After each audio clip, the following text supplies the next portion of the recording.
સંસદમાં આજે અવિશ્વાસ પ્રસ્તાવ પર ચર્ચા થશે। 8, 9 અને 10 ઓગસ્ટ સુધી અવિશ્વાસ પ્રસ્તાવ પર ચર્ચા। બપોરે 12 વાગે રાહુલ ગાંધી લોકસભામાં સંબોધન કરશે। 10 ઓગસ્ટે પીએમ મોદી સદનમાં જવાબ આપશે। સંસદમાં આજથી અવિશ્વાસ પ્રસ્તાવ પર ચર્ચા। 8, 9 અને 10 ઓગસ્ટ સુધી અવિશ્વાસ પ્રસ્તાવ પર ચર્ચા થશે। ब्रह्मप्रकाश दुबे संवाददाता हमारे साथ जोड़ा दिल्ली थी। ब्रह्मप्रकाश, जिस तरह से 10 अगस्त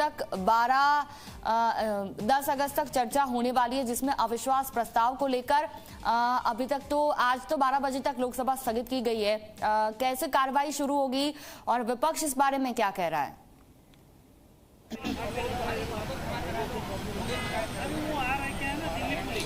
बिल्कुल, देखिए, सदन की कार्रवाई शुरू होते ही हंगामा दोनों ही सदनों में हुआ। राज्यसभा की तस्वीरें आपने देखी, राज्यसभा भी 12 बजे तक एडजर्न है और लोकसभा भी 12 बजे तक एडजर्न है। लेकिन अब माना जा रहा है कि 12 बजे के बाद जब सदन की कार्रवाई शुरू होगी, लोकसभा की कार्रवाई शुरू होगी, तो उसमें नो कॉन्फिडेंस मोशन पर चर्चा शुरू की जाएगी। लगभग 12 घंटे का समय रखा गया है नो कॉन्फिडेंस मोशन पर चर्चा करने के लिए और इसमें अलग अलग पार्टियों को टाइम दिया गया है। तो अब उस पर चर्चा शुरू होगी। इसमें हो सकता है कि कांग्रेस की तरफ से पहले गौरव गोगोई को शुरुआत करनी थी, हो सकता है अब राहुल गांधी इसकी शुरुआत करें।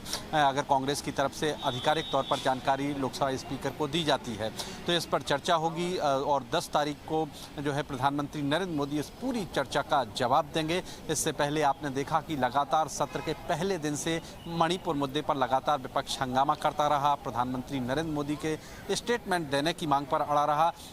यही वजह है कि ना तो राज्यसभा में कार्रवाई हो पाई और ना ही लोकसभा में कार्रवाई हो पाई। जो बिल पास हुए वो हंगामे के दौरान पास हुए, जो दिल्ली से जुड़ा बिल है वो भी हंगामे के दौरान ही पास हुआ, लोकसभा में भी और राज्यसभा में भी। तो तस्वीरें आपने लगातार देखी किस तरह से दोनों सदनों में हंगामा चलता रहा। तकरीबन आधा दर्जन से ज़्यादा जो बिल पास हुए वो बिना चर्चा के पास हुए। इसमें दिल्ली से जुड़े बिल पर जरूर चर्चा हुई लेकिन बाकी बिल बिना चर्चा के ही पास हुए हैं। अब ये माना जा रहा है कि 12 बजे से जब सदन की कार्रवाई शुरू होगी तो विपक्ष हंगामा करने की बजाय इस पर चर्चा में शामिल होगा। जी जूही, बिल्कुल, जानकारी के लिए बहुत बहुत शुक्रिया। तो जे रीते બંને સદન 12 વાગ્યા સુધી સ્થગિત કરી દેવામાં આવ્યા છે, બપોરે 12 વાગે રાહુલ ગાંધી લોકસભામાં સંબોધન કરશે, તો બીજી તરફ 8, 9 અને 10 ઓગસ્ટ સુધી અવિશ્વાસ પ્રસ્તાવ પર ચર્ચા રહેશે। અત્યારે તો બંને સદનની કાર્યવાહી છે જે સ્થગિત કરી દેવામાં આવી છે।